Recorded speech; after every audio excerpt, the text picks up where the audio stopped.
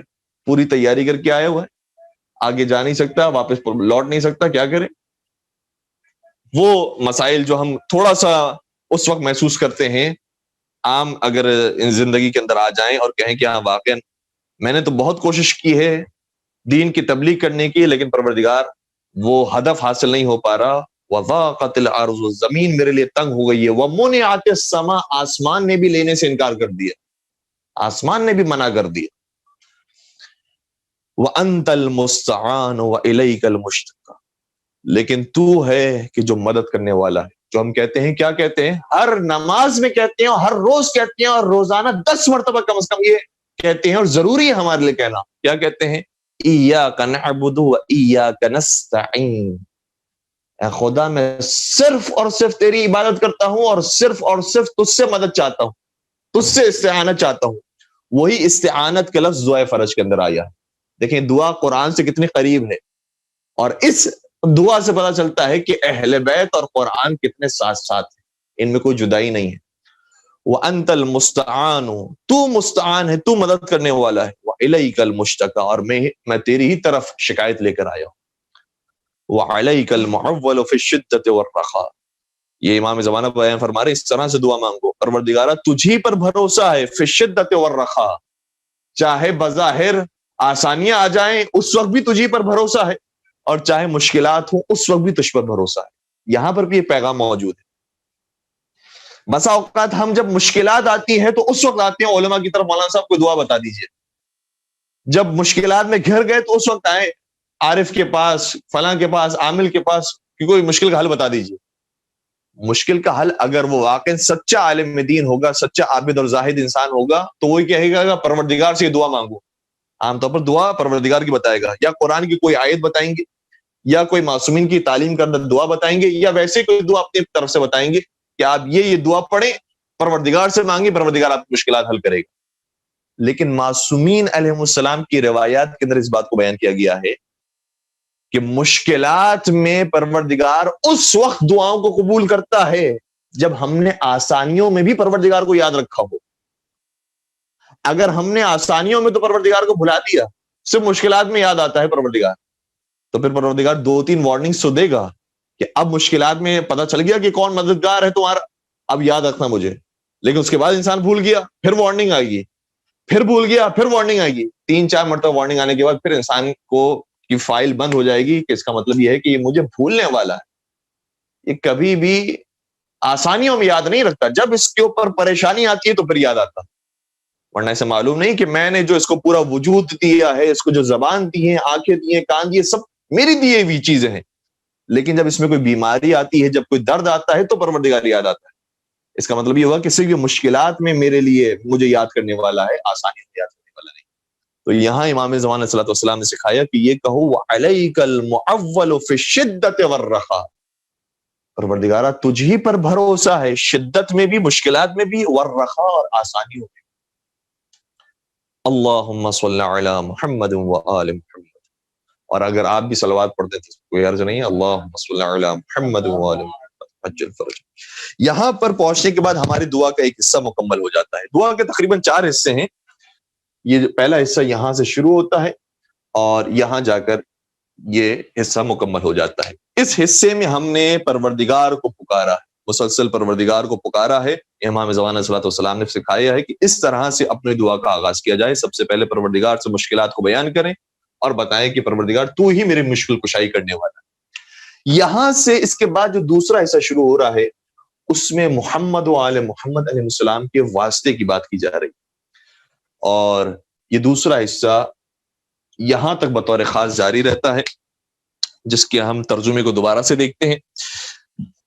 اللہم صلی علی محمد و آل محمد، محمد و آل محمد پر پروردگار تو درود نازل فرما. یہ بھی ایک بڑی خوبصورت بات ہے کہ ہم رحمتوں کی دعا کس کے لیے کر رہے ہیں؟ پروردگار تو مجھ پر رحمتیں نازل نہیں کر، تو محمد و آل محمد پر رحمتیں نازل کر، کیونکہ یہ ہستیاں وہ ہیں کہ اگر تو نے ان پر رحمتیں نازل کی تو یہ ہم تک ہی رحمتوں کو پہنچائیں گے. یہ تیری رحمتوں کو ہم تک پہنچانے کا ذریعہ بنتے، تو تو ان کے اوپر درود و سلام نازل فرما۔ اور دعائے فرج کے اندر بھی یہ بات ہے، بعض علماء نے اس کا اس طرح سے بھی ترجمہ کیا ہے، فرج کا مطلب جس طرح سے ہم نے عرض کیا کہ اس کا مطلب ہے کہ پروردگار میں تجھ سے آسانیاں چاہتا ہوں امام زمان صلی اللہ علیہ وسلم کے صدقے میں۔ لیکن ایک اور ترجمہ اس دعا کا بھی ہے، دعائے فرج امام زمانہ علیہ السلام، اس کا مطلب یہ ہے کہ امام زمانہ کی آسانی کے لیے دعا۔ ہم دعا کر رہے ہیں کہ پروردگارہ امام زمانہ صلی اللہ علیہ وسلم کو آسانی عطا فرما، کیوں؟ ان کو آسانی ملے گی تو خود بخود ہمیں آسانی ملے گی۔ جس طرح سے ایک اور ہماری دعا مشہور ہے، ہمارے یہاں پڑھی جاتی ہے، دعائے سلامتی امام زمانہ علیہ السلام۔ اس کا کیا مطلب ہے؟ امام زمانہ علیہ السلام کی صحت و سلامتی کے لیے ہم دعا کر رہے ہیں۔ ہماری اوقات کیا ہے کہ ہم امام زمانہ کے لیے کوئی دعا کریں، لیکن وہاں پر بھی مطلب یہ ہے کہ اگر امام زمانہ کی صحت و سلامتی کے لیے ہم نے دعا کی ہے تو یہ ولی خدا وہ ہیں جو خدا سے ہماری صحت و سلامتی کے لیے دعا کریں۔ اس لیے ہم یہ دعا کر رہے ہیں کہ پروردگارہ محمد و آل محمد پر تو رحمتیں اور درود نازل فرما، اور ان کے ذریعے یہ رحمتیں ہم تک پہنچے۔ اولي الامر الذين فرضت علينا طاعتهم، یہی وہ اولي الامر ہیں۔ کیا خوبصورت بات ہے، یہاں پر پھر قرآن اور اہل بیت کا ہمیں جوڑ نظر آتا ہے۔ قرآن کی آیت ہے اطیعوا اللہ و اطیعوا الرسول و اولي الامر منکم، اللہ کی اطاعت کرو، رسول اللہ کی اطاعت کرو، اور اولي الامر کی اطاعت کرو۔ تو اولي الامر کون ہے؟ یہاں پر بیان کیا جا رہا ہے اولي الامر محمد و آل محمد۔ اولي الامر الذين فرضت علينا طاعتهم، یہ اولي الامر وہ ہیں، اولي الامر یعنی صاحب امر وہ ہیں، ان کے ہاتھوں میں اختیار پروردگار نے دیا، یہ لوگوں کی مشکل کشائی کر سکتے ہیں، کیوں؟ پروردگار نے ان کو دیا ہے یہ اختیار اور یہ قدرت، اور چونکہ یہ پروردگار کی بندگی کرتے ہیں، عبادت کرتے ہیں، پروردگار کی طرف سے انہیں یہ تحفے ملے ہیں۔ تو یہ صاحبان امر جن کے ہاتھوں میں اختیار موجود ہے، یہ وہ ہیں کہ الذین فرضت علینا طاعتهم، کہ جن کی اطاعت تو نے ہم پر واجب قرار دی۔ آیت تھی نا اطیعوا اللہ و اطیعوا الرسول و اولی الامر منکم، اطاعت کرو اللہ کی، رسول اللہ کی اور اولی الامر کی، تو ان کی اطاعت فرض کی ہے پروردگار تو نے ہمارے اوپر۔ وعرفتنا بذلک منزلتهم، اور تو نے پہچانوایا ہے ہمیں ان کی منزلت کو، ان کا مقام و مرتبہ کیا ہے، کیسے پہچانوایا؟ ہمارے اوپر کون سی وحی نازل ہوئی، کون سا ہمارے اوپر کوئی الہام نازل ہوا؟ قرآن پڑھیے تو پتا چلے گا کہ اہل بیت کون۔ قرآن میں پروردگار نے ان کی معرفت کروائی۔ سورہ دہر پڑھیں تو اندازہ ہوگا کہ اہل بیت کسے کہا جاتا ہے۔ یہ خود بھوکے رہتے ہیں لیکن دنیا والوں کو کھلاتے ہیں۔ آیت تطہیر پڑھیں تو اندازہ ہوگا کہ کیسے پاک و پاکیزہ ہے۔ مباہلہ کے میدان میں کتنے سچے ہیں کہ جو جھوٹوں کے مقابلے پر جا رہے ہیں، اور بے شمار آیات جو ان کی شان میں نازل ہوئی، ان کا جہاد ہو، ان کی سخاوت ہو، ان کی شجاعت ہو، سب ایسی ہے کہ جس کا تعارف قرآن میں پروردگار عالم نے کروایا ہے، اور معرفت ہمیں کروائی ہے کہ ان کا مقام و مرتبہ کیا ہے۔ اب ہم نے دعا مانگنا شروع کی ہے، یہاں سے اس دعا کا نام پڑا ہے دعائے فرج، اس لفظ سے۔ فَفَرِّجْ عَنَّا بِحَقِّهِمْ فَرَجًا عَاجِلًا قَرِيبًا، تو پروردگار تو ہمارے لیے آسانیاں پیدا فرما، کس کے حق کے واسطے سے؟ بحقہم، محمد و آل محمد کے حق کے واسطے سے ہمارے لیے آسانیاں پیدا فرما۔ فرجن عاجلن قریبا، اور جو آسانی پیدا ہو وہ آسانی تو انشاءاللہ ہوگی، آسانی سے بعد میں بھی ہو سکتی ہے، کہا نہیں مجھے جلدی چاہیے آسانی، پروردگار میری مشکل جلدی حل فرما۔ جو ہم کہتے ہیں کبھی کبھار مریضوں کی شفایابی کے لیے جو ہم دعا کہتے ہیں تو کیا کرتے ہیں؟ کہتے ہیں پروردگارہ بحق محمد و آل محمد انہیں شفائے کاملہ اور عاجلہ عطا فرما۔ مکمل شفا اور عاجلہ یعنی جلدی، یہی عاجلہ کا لفظ یہاں پر آئے۔ پروردگارہ میری پریشانی اتنی سنگین ہو گئی ہے، مجھے جلدی آسائش چاہیے، مجھے جلدی آسانی چاہیے، میرے لیے آسانیاں پیدا فرما۔ قریباً، جو بہت قریب ہو، کتنی قریب ہو؟ کلم ہل بصر او ہوا اقرب، اتنی قریب ہو کہ فوراً مجھے آسانی چاہیے، اتنی جلدی فوراً چاہیے کہ میری آنکھ جھپکنے سے پہلے وہ پریشانی میری دور ہو جائے۔ اللہ اکبر۔ یا اس سے بھی زیادہ قریب، او ہوا اقرب کا مطلب ہے کہ اس سے بھی زیادہ جلدی مجھے آسانی چاہیے۔ پروردگار تو یہ سارے کام کر سکتا ہے، تو میرے لیے آسانیاں پیدا کر سکتا ہے، میرے لیے آسانیاں پیدا فرما۔ یہاں دوسرا حصہ ہمارا مکمل ہوتا ہے، اور پھر محمد و آل محمد علیہ السلام میں بھی جو واسطہ ہم نام لے کر یہاں پر مانگتے ہیں وہ دو واسطے ہیں بطور خاص، یا محمد یا علی یا علی یا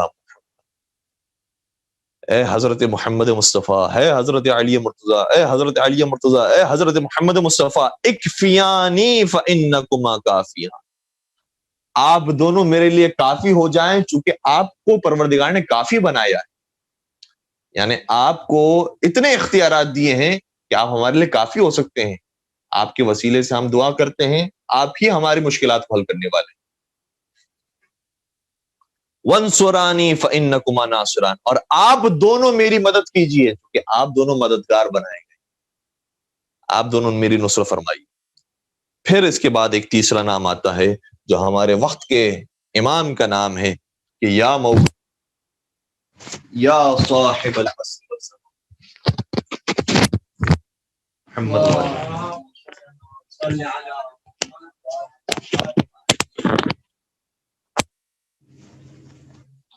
ایک اور درود پڑھ دیجیے گا، محمد بہت شکریہ۔ یہاں اب جا کر ایک تیسرا نام آتا ہے جو ہمارے وقت کے امام کا نام ہے، یا مولانا یا صاحب الزمان الغاث الغاث الغاث، میری فریاد رسی کیجیے، میری فریاد رسی کیجیے، میری فریاد رسی کیجیے، ادرکنی ادرکنی ادرکنی، مجھ تک پہنچیے، مجھ تک پہنچیے، مجھ تک پہنچیے، میری پریشانی کو دور کیجیے۔ اسا اسا اسا، ابھی ابھی ابھی، العجل العجل العجل، جلدی جلدی جلدی، یہ وہی لفظ ہے العجل جو یہاں پر عاجلہ ہے، جلدی۔ یا ارحم الراحمین بحق محمد و آل طاہرین، اے سب سے زیادہ رحم کرنے والوں میں سب سے رحم کرنے والے، بحق محمد و آل محمد، ہماری اس پریشانی کو دور فرما۔ پریشانیوں کی دوری کے لیے ایک بلند ترین صلوات پڑھ دیجیے، محمد و آل محمد، بسم اللہ علیہ محمد و آل۔ تو اس دعا کے اندر بہت سے پیغامات ہیں، چندے کی طرف اشارہ کرنے کی کوشش کی، اور ایک اور اہم نقطہ ہے وسیلے کے حوالے سے، کہ وسیلہ یہاں پر اختیار کرنے کا حکم دیا گیا ہے، اور ہماری اکثر دعاؤں کے اندر محمد و آل محمد کا وسیلہ اختیار کرتے ہیں۔ بسا اوقات ہمارے جو برادران ہیں وہ یہ سوال کرتے ہیں، البتہ ان کے اندر بھی دو طرح کے گروہ موجود ہیں، بعض یہ کہتے ہیں کہ وسیلہ اختیار کرنا جائز ہے اور وسیلہ اختیار کرتے ہیں، بعض کہتے ہیں کہ نہیں، وسیلہ اختیار کرنا جائز تو ہے لیکن جب تک حیات رسول ہے اس وقت تک جائز ہے، اور بعض کہتے ہیں کہ نہیں، وسیلہ اختیار کرنا جائز ہی نہیں ہے، صرف پروردگار کو پکارنا جائز ہے۔ اور اسی وجہ سے ہمارے ہاں یہ جھگڑا بھی ہے کہ یا علی مدد کہنا جائز ہے یا جائز نہیں ہے، یا صرف یا اللہ مدد ہونا چاہیے۔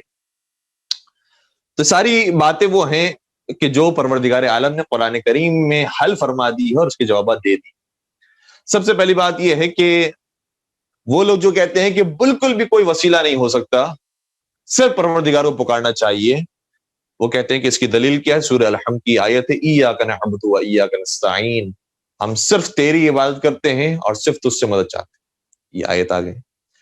لیکن قرآن صرف سورہ الحمد کا نام تو نہیں، سورہ الحمد کے علاوہ بھی قرآن موجود ہے، آیات موجود ہیں، ان آیات کو ہمیں دیکھنا چاہیے، کیا ان آیات کے اندر بھی یہی بات بیان ہو رہی ہے یا ہمیں ایک اور مرحلے آگے لے جایا جا رہا ہے؟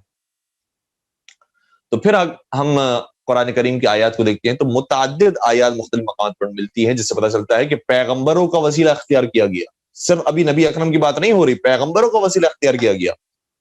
جیسے برادران یوسف علیہ السلام نے اپنے بابا کا وسیلہ اختیار کیا، حضرت یعقوب علیہ السلام کا، اور اس کا ذکر قرآن کریم میں آیا ہے، اور اس شان کے ساتھ آیا ہے کہ ان بچوں نے اپنے باپ کو اس طرح سے وسیلہ بنایا، کہا کہ یا ابانا، اے ہمارے بابا جان، استغفر لنا ذنوبنا، ہمارے لیے ہمارے گناہوں کی معافی پروردگار سے مانگ لیجیے۔ تو ان کو بھی یہی کہنا چاہیے تھا کہ اے بچوں، تمہاری تو ذمہ داری بنتی ہے کہ تم ڈائریکٹ خدا کو پکارو، یہ نبی خدا درمیان میں کیوں آ گئے؟ تو وہ بھی ہمیں جواب دیں گے، ہمیں معلوم ہے کہ یہ مقرب پروردگار، یہ پروردگار کی مقرب ہستیاں ہیں، ان کے وسیلے سے مانگا جائے تو پروردگار کو زیادہ پسند آتا ہے، اس لیے ہم نے ان کا وسیلہ اختیار کیا۔ یا ابانا، اے ہمارے بابا جان، استغفر لنا، ہمارے لیے استغفار کر دیجیے۔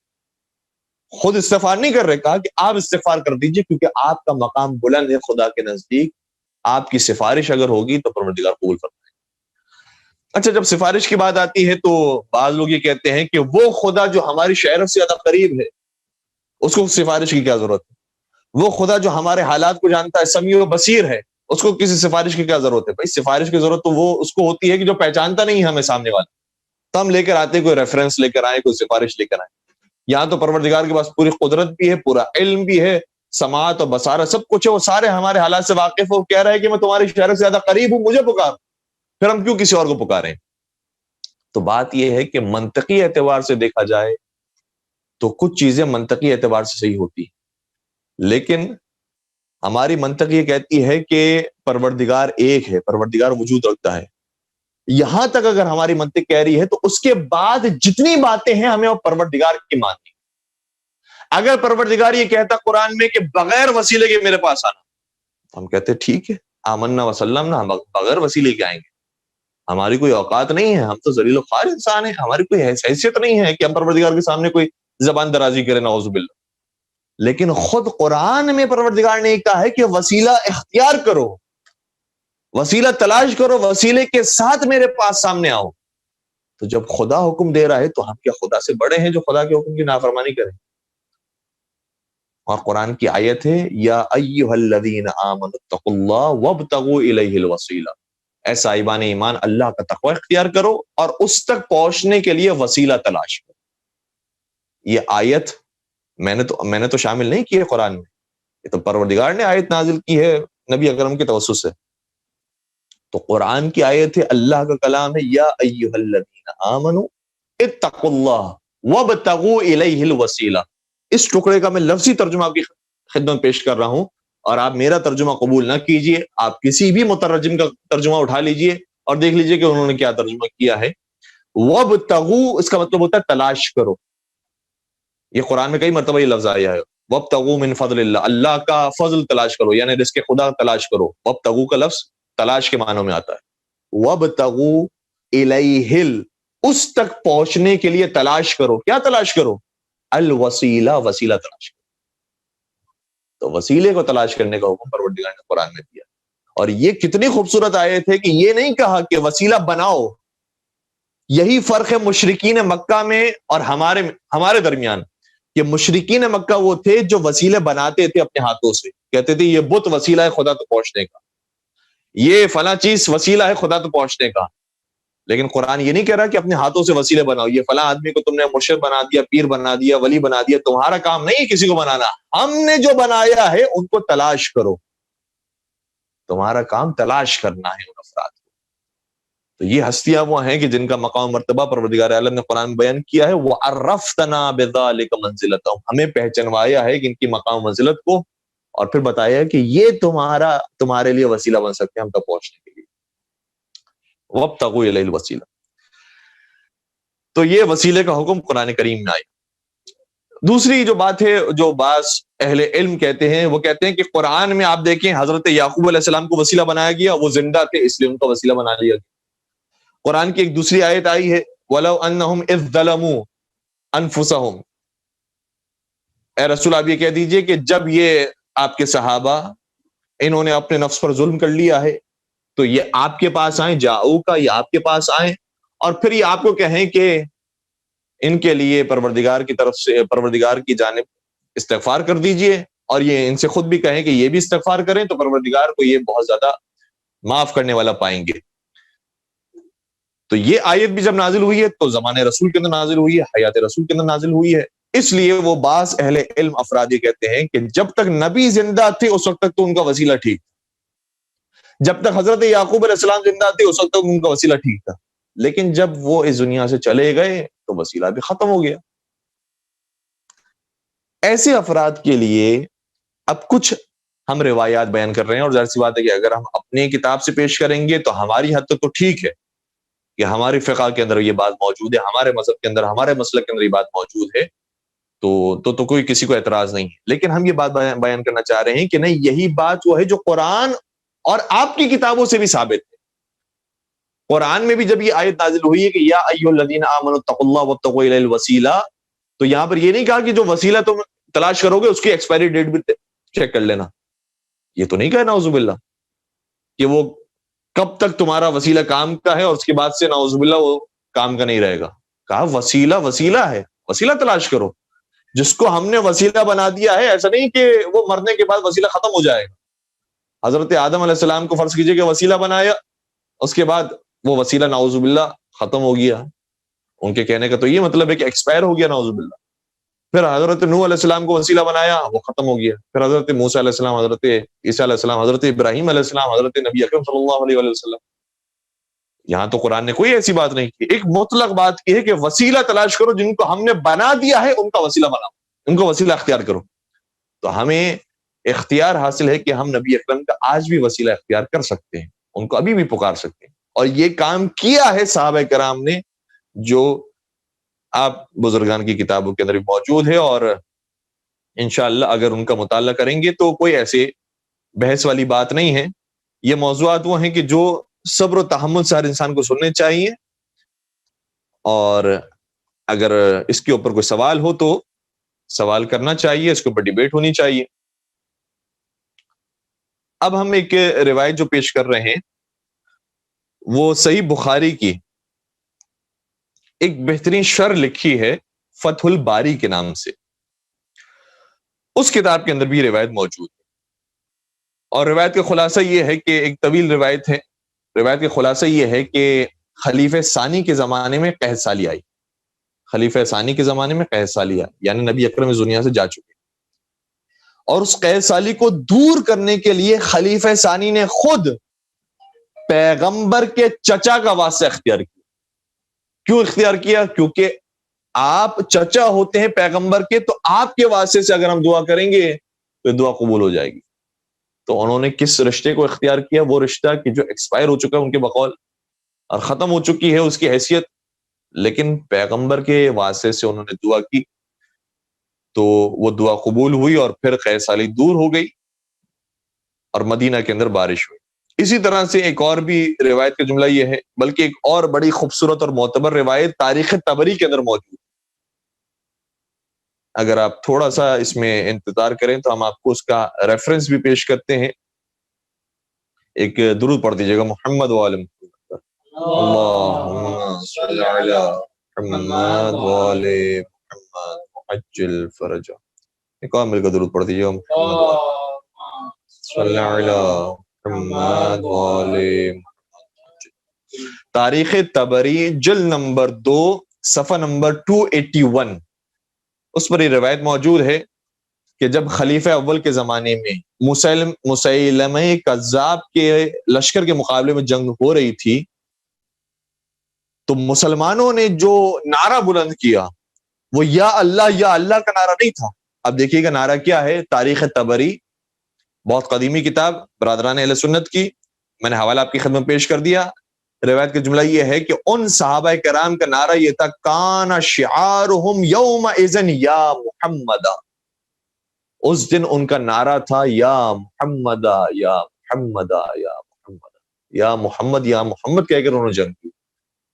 تو یہ تو سارے موحد ہیں، توحید پرست ہیں، یہ کیوں یا محمد کہہ رہے ہیں؟ کیونکہ معلوم ہے کہ یا محمد کہنا کوئی شرک نہیں ہے، یا محمد کہنا عین عبادت ہے.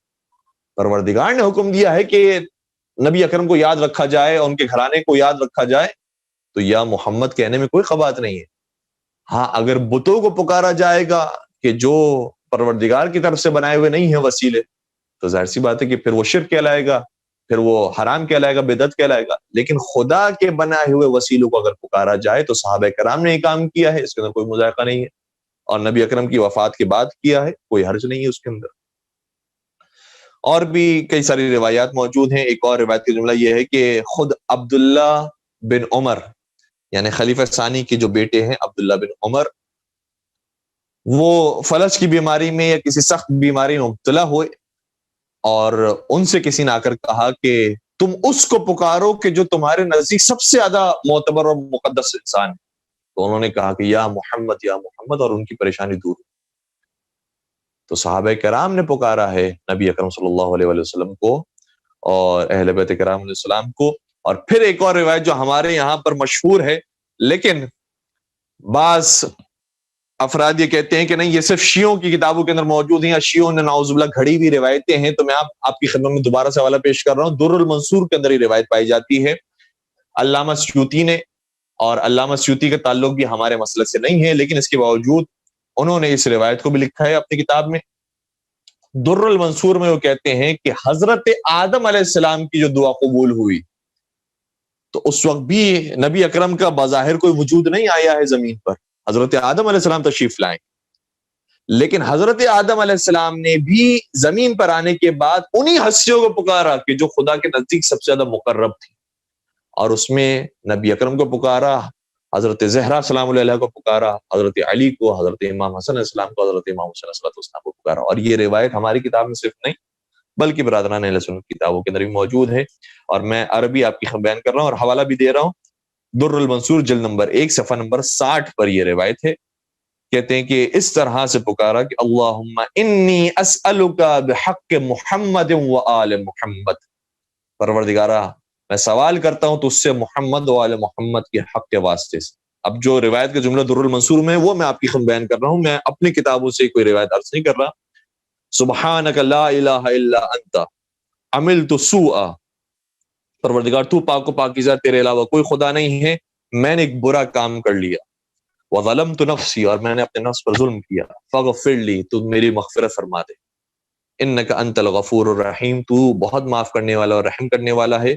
فہؤلاء الکلمۃ التی تلقى آدم، تو یہ وہ کلمات ہیں محمد و آل محمد کے، یہ وہ کلمات ہیں کہ جو حضرت آدم علیہ السلام کو سکھائے گئے، تو آدم علیہ السلام نے ان کلمات کے ذریعے دعا کی تو حضرت آدم علیہ السلام کی دعا قبول ہوئی۔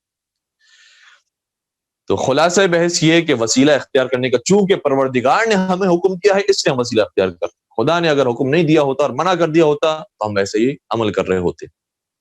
اور پھر دیکھیے گا کہ ہمارے وقت کے امام کون ہیں، ہمارے صاحب الزمان کون ہیں، صاحب الامر کون ہیں، ان کو زیادہ سے زیادہ پکارا جائے، ان کو یاد رکھا جائے، کیونکہ روایات میں ملتا ہے کہ جو جس زمانے کا حجت خدا ہوتا ہے اس کو پکارنے کی ایک خاص تاکید ہے۔ البتہ کچھ وسیلے ایسے ہیں کہ جو ہر زمانے میں پکارے گئے ہیں، حضرت آدم علیہ السلام کے دور ہو یا خاتم علیہ السلام کے زمانہ ہو یا قیامت تک کا زمانہ ہو، وہ وسیلے ہر وقت پکارے جائیں گے۔ وہ کون سے وسیلے ہیں؟ وہ یہ 5 وسیلے ہیں، یا محمد ہو، یا علی ہو، یا فاطمہ، یا حسن، یا حسین۔ یہ وسیلے وہ ہیں کہ جو ہر زمانے پکارے گئے، ورنہ اس کے علاوہ یہ حکم دیا گیا ہے کہ حضرت اپنے زمانے کی حجت کو، حضرت حجت کو، اور جو زمانے کا امام ہو اس کو پکارا جائے، کیونکہ وہ اس زمانے کے اندر ہماری مشکل کشائی کر سکتے ہیں۔ اور یہ بھی علماء نے بیان فرمایا ہے کہ اگر کوئی یا علی مدد بھی کہتا ہے تو حقیقت میں مدد کرنے کے لیے علی نہیں آتے، علی کے حکم پر علی کا بیٹا صاحب الزمان مدد کرنے کے لیے آتا۔ آغا صاحب زمانی نام کے ایک شخص تھے، ایران میں قم کا یہ واقعہ ہے، اور کہتے ہیں کہ آیت اللہ عبد الکریم حائری سے پہلے وہ عام طور پر کچھ مصائب کے جملے پڑھا کرتے تھے، کبھی کبھی منقبت پڑھ لیا کرتے تھے، مرثیہ پڑھا کرتے، تو ان کا نام پڑ گیا تھا آغا صاحب زمانی۔ تو کسی نے ان سے سوال کیا اس محفل کے بعد کہ آپ کا نام ہے آغا صاحب زمانی، کیا آپ کی کبھی امام زمانہ سے ملاقات ہوئی ہے؟ تو وہ کونے پہ لے کر گئے اور کہا کہ ہاں ہوئی ہے میری ملاقات۔ کہا کیسے ہوئی؟ انہوں نے پورا واقعہ بیان کیا، کہا کہ میں تبلیغ کرتا ہوں، مختلف شہروں میں جاتا ہوں تبلیغ کرنے کے لیے، تو میں ایک گاؤں گیا ہوا تھا تبلیغ کرنے کے لیے، وہاں جب پہنچا تو کوئی انتظام ہی نہیں تھا، ایک گھر میں داخل ہوا کہ جس نے دعوت دی تھی، تو انہوں نے کہا کہ آپ یہاں پہ تشریف رکھیں، میں جب تک آپ کے انتظامات کر کے آتا ہوں۔ تو جب میں بیٹھا ہوا تھا تو اچانک دستک ہوئی اور دروازے سے جو شخص داخل ہوا وہ بڑا خوبصورت نورانی سید جوان تھا۔ میرے سامنے آ کر جب وہ بیٹھے تو انہوں نے سلام و کلام کے بعد یہ بات کی، کہا کہ تو اتنا امام زمانہ کو پکارتا کیوں ہے، تجھے کام کیا ہے؟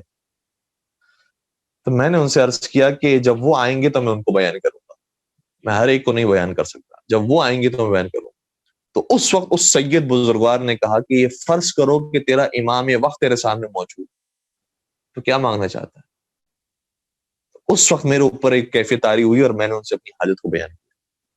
تو اس کے بعد اس سید نے مجھے جواب دیا کہ اب یاد رکھ، اب اگر تجھے امام وقت کو پکارنا ہو، امام زمانہ کو پکارنا ہو تو یہ جملے کہنا، اور مجھے تعلیم فرمایا، کہا یہ کہنا یا محمد یا علی یا فاطمہ، یا صاحب الزمان اغثنی، اے محمد مصطفیٰ، اے علی مرتضیٰ، اے فاطمہ زہرا، اے صاحب الزمان، میری مدد کو آئی۔ میں نے جملے سنے اور چونکہ وہ عربی تھوڑی سی جانتے تھے تو انہوں نے کہا کہ کیا یہ نہیں ہونا چاہیے کہ یا محمد یا علی یا فاطمہ یا صاحب الزمان اغیثونی، کہ اے محمد مصطفیٰ، اے علی مرتضیٰ، اے فاطمہ زہرا، اے صاحب الزمان، آپ سب میری مدد کو آئیے۔ انہوں نے کہا کہ نہیں، اغیثونی نہیں، اغیثونی کا مطلب ہوتا ہے کہ سب مدد کو آئیے، بس یہ نہیں کہو اغیثنی، صرف آپ مدد کو آئیے۔ جو عربی جاننے والے افراد ہیں ان کو معلوم ہے کہ ایک واحد کا صیغہ، ایک جمع کا صیغہ ہے۔ جمع کا صیغہ کا مطلب یہ ہے کہ سبھی آپ مدد کو آئیے، واحد کے صیغہ کا مطلب یہ ہے کہ نہیں، صرف آپ مدد کو آئیے۔ کہ نہیں، تم اغیثونی نہ کہو، اغیثنی کہو، صرف آپ مدد کو آئیے۔ کہا کہ کیوں میں اغیثنی کہوں، یہ ساری ہستیوں کے میں نے نام لیے ہیں۔ تو اس وقت جو وجہ بیان کی اس سید نے، اور ظاہراً امام وقت ہوں گے، انہوں نے جو وجہ بیان کی وہ یہی تھی۔ کہا کہ تم کسی کو بھی پکارو، اگر تمہاری نصرت کرنے کے لیے کوئی آتا ہے تو وہ صرف تمہارے زمانے کے امام۔ یعنی جب ہم کہہ رہے ہوتے ہیں یا علی مدد، تو حقیقت میں مدد کرنے کے لیے امام وقت آتے ہیں، یا امام وقت کی طرف سے جو نمائندے ہیں وہ آتے ہیں مدد کرنے کے لیے۔ اس لیے امام وقت کو بطور خاص یاد رکھنا ہم سب کو، ہمارا سب کا فریضہ ہے، اور اگر ہم آسانیوں کے ایام میں یاد رکھیں گے تو خود بخود وہ پریشانیوں کے دنوں میں ہماری مدد کریں گے۔ ایک اور بڑے عالم دین ہے آغا جعفر مجتہدی، اور اتنے بڑے وہ عارف تھے کہ اس زمانے کے جو بڑے بڑے مراجعین اور مجتہدین تھے وہ بھی ان کا احترام کرتے تھے۔ اور ظاہراً آیت اللہ خامنئی نے بھی ان کے بارے میں کہا ہے کہ میں نے خود ایک کرامت ان کی اپنی آنکھوں سے دیکھی۔ یعنی کوئی اب یہ دو نمبری والی نعوذ باللہ کوئی بات ہی نہیں ہے، اتنے بڑے بڑے مراجعین اور علماء ان کے معتقد تھے۔ آغا جعفر مجتہدی کے بارے میں ایک صاحب نے بتایا کہ وہ ان کی کلاس فیلو تھے کسی زمانے کے، وہ پھر جرمنی چلے گئے پڑھنے کے لیے، اور آغا جعفر مجتہدی ایک عرصے تک ایران میں رہے، پھر اس کے بعد عراق گئے، پھر اس کے بعد پھر ایران لوٹے۔ تو جس زمانے میں وہ ایران میں تھے، کہتے ہیں کہ ایک دن جرمنی کے جو صاحب تھے، جو ڈاکٹر بھی تھے، آغا احمد طباطبائی ان کا نام تھا، وہ کہتے ہیں کہ ایک دن جب میں گھر پہنچا تو میں نے کیا دیکھا کہ گھر کے اندر دروازے پر ایک لیٹر موجود ہے۔ میں لیٹر کھولا تو اس پر لکھا تھا کہ اے احمد، میں جرمنی میں آیا ہوا ہوں اور فلاں علاقے میں موجود ہوں، اگر ملاقات کرنا چاہتے ہو تو وہاں فلاں علاقے میں آ کے مجھ سے ملاقات کرو، اور نیچے لکھا تھا کہ جعفر مجتہدی، جو ان کے دوست تھے آغا جعفر مجتہدی۔ کہتے میں حیران ہو گیا، یہ ایران سے اچانک جرمنی آ گئے اور یہاں پر کیوں نہیں آئے ہیں، وہ اتنے دور والے علاقے میں کیوں چلے گئے؟ اچھا، وہ علاقہ بھی ایسا تھا کہ جو شہر کے اندر نہیں تھا، مضافاتی علاقہ تھا، لیکن کہتے کہ میں وہاں جا چکا تھا، اس لیے مجھے سمجھ میں آ گیا کہ وہ کس جگہ پر ہوں گے۔ میں فوراً سے گاڑی لے کر وہاں پر پہنچا، تو برف باری تھی، رات کا وقت تھا، ایک گھر بنا ہوا تھا پہاڑی کے اوپر، لیکن اتنی برف موجود تھی کہ میں اس گھر پہ جا نہیں سکتا تھا۔ جیسے ہی میں وہاں پر بھی پہنچا ہوں، آغا جعفر مجتہدی نے دروازہ کھولا اور کہا کہ ایک یا علی کہو اور اوپر آ جاؤ۔ کہتے ہیں بس میں نے یا علی کہا اور ہمت کر کے ہاتھ پیر گاڑے اور اوپر آیا، تو میں فوراً ہی گھر تک پہنچ گیا۔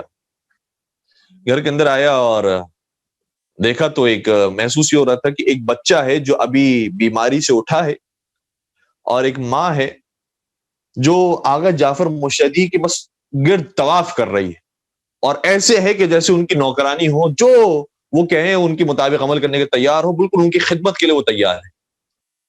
میں حیران ہو گیا کہ یہاں پر آئے ہیں، یہ عجیب منظر مجھے نظر آ رہا ہے، یہ کیا ہو رہا ہے؟ اتنے میں آغا جعفر مجتہدی تھوڑی دیر کے لیے گھر سے باہر نکلے، تو میں نے اس عورت سے پوچھا کہ کیا آپ جانتے ہیں یہ آپ کے کوئی رشتہ دار ہوتے ہیں؟ کہا کہ نہیں، میں تو نہیں جانتی اس کو۔ کہا کہ پھر آپ ان سے اتنی محبت، اتنی عقیدت کیوں رکھ رہے ہیں؟ تو انہوں نے بتایا کہ حقیقت میں میرا یہ بچہ بیمار ہو گیا، اور ڈاکٹرز نے بتایا کہ اس کو حلق کا کینسر ہے اور اس کا کوئی علاج نہیں، اور یہ آپ بات یاد رکھیں کہ آہستہ ایسے کچھ دنوں میں مرنے والا۔ آپ جو کرنا چاہیں کر لیں، اس کو جتنی دوائیاں کھلا لیں، جتنے انجیکشن سب کچھ کر لیں، اینڈ اس کا یہ موت ہے اور یہ کچھ دنوں میں مر جائے گا۔ تو کیا ہی بہتر ہے کہ تھوڑا سا یہ سیر تفریح کے ساتھ اور یہ خوشحالی کے ساتھ مرے، تو اچھے ایام آپ اس کے ساتھ گزاریں۔ میں نے کہا ٹھیک ہے، لیکن بس میری زندگی ختم ہو گئی، میرے پاس اور کوئی نہیں تھا سوائے اس بچے کی۔ کہتے میرا شوہر کچھ عرصہ پہلے انتقال کر گیا اور کوئی اور گھر والے نہیں تھے، بس یہی بچہ تھا۔ میں رونے لگی، اور چونکہ عیسائی تھی اس لیے انہوں نے کہا کہ اے عیسیٰ آپ میری مدد کو آئیں، آپ مردے زندہ کرتے ہیں، میرا بچہ ابھی مرا نہیں ہے، زندہ ہے، آپ میری مدد کو پہنچے۔ اور کہہ رہی تھی کہ بس ہر دن میں یہ دیکھتی تھی کہ اب جو تھوڑا سا اٹھنے کے قابل تھا وہ اٹھنے کے قابل بھی نہیں رہا، جو بیٹھنے کے قابل تھا وہ بیٹھنے کے قابل بھی نہیں رہا۔ آہستہ آہستہ میں اس کی موت کو اپنی آنکھوں سے دیکھ رہی تھی، اپنے بچے کو مرتا ہوا دیکھ رہی تھی۔ کہتی بس میں نے ٹوٹے اس دل کے ساتھ پھر وہی بات عرض کر رہا ہوں، اپنی مشکل کو مشکل سمجھیں تو پھر دعا کے اندر تاثیر آتی ہے، ورنہ بعض افراد اتنے بے حس لوگ بھی ہوتے ہیں کہ مرتا ہے تو مر جائے، کیا فرق پڑتا ہے، ہماری لائف تو ٹھیک چل رہی ہے۔ لیکن اگر مشکل کو مشکل سمجھ کر پھر پکاریں گے تو پھر بات اور۔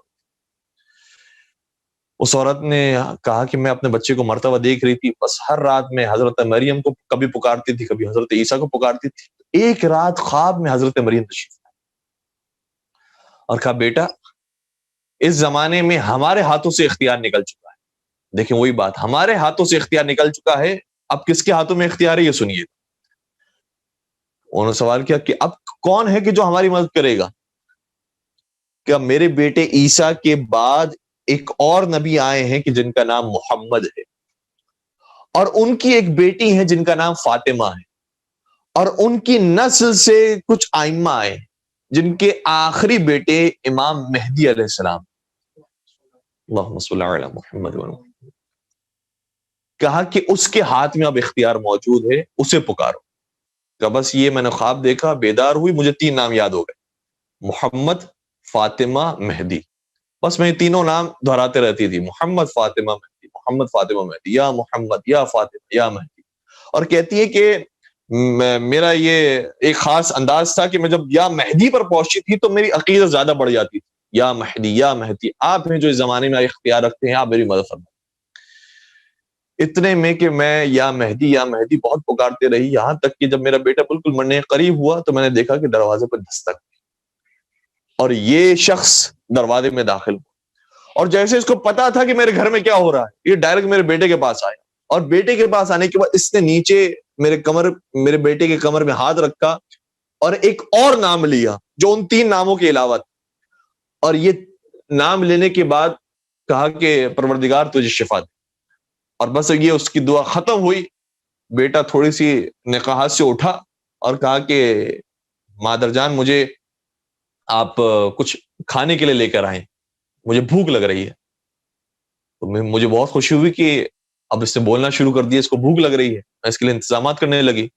اور پھر میں نے رفتہ رفتہ دیکھا کہ اس کی طبیعت بہت بہتر ہونا شروع ہوئی، بہت بہتر ہونا شروع ہوئی۔ تو میں نے شخص سے کہا کہ یہ تم مسیح ہو، تم عیسیٰ ہو؟ کہا کہ نہیں میں عیسیٰ نہیں ہوں۔ کہا پھر تم کون ہو؟ کہا کہ وہ جو تم نے 3 نام پکارے تھے اس میں سے آخری نام مہدی تھا، میں مہدی کے چاہنے والوں میں سے ایک چاہنے والا ہوں، میں ان کے نوکروں میں سے ایک نوکر ہوں، اور ان کے حکم پر میں تمہاری مدد کرنے کے لیے آیا۔ بس یہ کہا، اور پھر ابھی ہماری گفتگو جاری تھی کہ آپ آ گئے اور وہ اب نیچے چلے گئے۔ جیسے ہی یہ ہماری گفتگو ختم ہوئی آ گئے جعفر مشتدی واپس لوٹ۔ تو ان کے ذہن میں سوال تھا کہ وہ جو چوتھا نام لیا تھا کمر کے نیچے ہاتھ رکھ کر، وہ چوتھا نام کیا تھا کہ جس کے بعد بالکل یہ ٹھیک ہو گئے۔ آغا جعفر مشتدی نے کہا کہ وہ چوتھا نام یا علی تھا، اور یا علی کہہ کر میں نے اس کے سارے مرض کو ختم کر دیا۔ تو یہ کچھ نام ایسے ہیں کہ جو ہر زمانے میں زندہ اور پائیدار رہتے ہیں، اور ان ہستیوں کے ناموں سے حضرت آدم علیہ السلام سے لے کر آج تک جن جن لوگوں نے پکارا اور مانگا ہے ان کی حاجتیں پوری ہوئی۔ ہمارا وقت مکمل ہونے کے قریب ہے، لیکن باتیں بہت سی ہیں ائمہ علیہم السلام کے حوالے سے اور ان کے وسیلوں کے حوالے سے، کس طریقے سے معصومین علیہ السلام نے مدد فرمائی اور نصرت فرمائی۔ اور یہ آخری نقطہ بس میں بیان کروں گا جو جتنے ہمارے پاس 4 سے 5 منٹ موجود ہے، اور بات کو ختم کر دوں گا، کہ کبھی کبھار ہم جب امام زمان علیہ السلام کو پکارتے ہیں اور سامنے سے کوئی شخص آتا ہے، ہماری پریشانی حل ہو جاتی ہے، تو اس واقعے میں بھی اور بہت سارے دیگر واقعوں سے یہ پتہ چلتا ہے کہ ضروری نہیں ہے کہ امام زمانہ ہی آئے ہوں اور ان سے ہماری ملاقات ہوئی ہو اور انہوں نے ہماری ڈائریکٹ پریشانی کو حل کیا ہو۔ بلکہ امام زمانہ علیہ الصلوۃ والسلام کے بہت سے نوکر ہیں، بہت سے ان کے خاص الخاص خادمین ہیں، وہ آتے ہیں اور وہ لوگ کی نصرت کر کے جاتے ہیں. اور امام زمانہ علیہ الصلوۃ والسلام کے دیدار کی تو سب خواہش کرتے ہی ہیں کہ ان کا دیدار انور سب کو نصیب ہو، لیکن کاش یہ بھی ہم خواہش کریں کہ پروردگارہ ہمارا شمار بھی ان خاص نوکروں میں ہو جائے کہ جو امام زمانہ صلی اللہ علیہ وسلم کے حکم پر لوگوں کی مشکل کشائی کرتے ہیں اور لوگوں کی مدد کرتے ہیں. اور یہ بھی روایات کے اندر آیا ہے. ہمارے ذہن میں عام طور پر 313 کا فگر ہے، وہ 313 کا فگر بھی روایات کے اندر بیان کیا گیا ہے کہ ظہور امام زمانہ صلی اللہ علیہ وسلم جب ہوگا تو سب سے پہلے 313 افراد وہ ہوں گے جو ان کے ہاتھ پر بیعت کریں گے.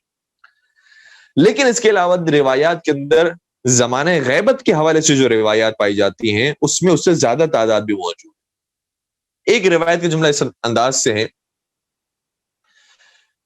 کہ امام زمانہ صلی اللہ علیہ وسلم کے نوکروں کے، ان کے خادمین کے کچھ گروہ ہیں، ان کے قریب ترین جو افراد ہیں انہیں اوتاد کہا جاتا ہے، اور وہ 4 افراد ہیں. اوتاد 4 ہیں، اور یہ 4 کا فگر انشاءاللہ نائبین خاص کے حوالے سے آپ کو یاد ہو جائے گا، کیونکہ امام کے نائبین خاص بھی 4 ہی تھے. اوتاد 4 ہیں. پھر روایت آگے بڑھتی ہے اور کہا کہ پھر ابدال کا گروہ آتا ہے کہ جن کی تعداد 40 ہے. 4 40 ابدال کا گروہ. پھر اس کے بعد ایک صلحاء کا گروہ آتا ہے جن کی تعداد 70 ہے. اور پھر بلکہ پہلے نجبا کا گروہ آتا ہے جن کی تعداد 70 ہے، اور پھر صلحاء کا گروہ آتا ہے جن کی تعداد 340 ہے. تو اگر ان ساری تعداد کو آپ ملائیں تو تقریباً 450 کے قریب یہ چاہنے والے جو امام زمانہ صلی اللہ علیہ وسلم کے حکم پر رہتے ہیں اور ان کے حکم سے لوگوں کی مدد کرنے کے لیے آتے ہیں، یہ امام وقت کے ہمیشہ قریب ہوتے ہیں. اور پھر علماء کرام یہ بیان فرماتے ہیں کہ یہ جو 4 ہیں، یہ جو 40 ہیں، یہ جو 70 ہیں، یہ جو 340 ہیں، یہ بدلتے رہتے ہیں زمانے کے ساتھ. یعنی ان کی عمر اتنی زیادہ نہیں ہوتی جتنی امام وقت کی عمر مبارک ہے، بلکہ وہ تبدیل ہوتے رہتے ہیں. ایک کا انتقال ہوتا ہے تو دوسرا ان کی جگہ پر آتا ہے، پھر ایک کا انتقال ہوتا ہے تو دوسرا ان کی جگہ پر آتا ہے. اور اس حوالے سے بھی کئی سارے واقعات ہیں کہ کیسے ایک شخص جو ایک عام انسان تھا لیکن اس کی زندگی پاک و پاکیزہ تھی، امام زمانہ کی اس کے اوپر خاص نظر کرم آئی اور وہ ان گروہ کے اندر شامل ہو گئے. اس حوالے سے بھی بہت سے واقعات ہیں. انشاءاللہ پروردگار سے ہم دعا کرتے ہیں کہ پروردگار تمام مومنین کی پریشانیوں کو دور فرما، اور معصومین علیہ السلام کے واسطے سے بالخصوص حضرت محمد مصطفیٰ، حضرت علی مرتضیٰ، حضرت فاطمہ زہرا، حضرت امام حسن علیہ السلام، حضرت امام حسین صلی اللہ علیہ وسلم، اور بالخصوص حضرت امام زمانہ علیہ السلام کے صدقے سے تمام مریضوں کو شفا کاملہ عاجلہ عطا فرما، تمام بے روزگار مومنین کو رزق حلال عطا فرما. پروردگار تمام بے اولاد مومن کو اولاد صالحہ نرینہ نصیب فرما، صاحبان اولاد کو ان کی تربیت کرنے کی صحیح توفیق عطا فرما. پالنے والے اس مؤسسے کی، اس ادارے کی اور تمام ادارے کے جو اہل بیت اور قرآن کے مشن کو آگے بڑھا رہے تمام کی حفاظت فرما، ان کو دن دگنی رات چگنی ترقی عطا فرما. جو حاضرین ناظرین موجود ہیں تمام کی بھی جائز شرعی حاجات کو پورا فرما، اور حضرت حجت ابن الحسن کا ظہور نصیب فرما، اور ہمیں ان کے خاص الخاص اعوان و انصار میں شامل فرما. ربنا تقبل منا انك انت السميع العليم وتب علينا انك انت التواب الرحيم برحمتك يا ارحم الراحمين.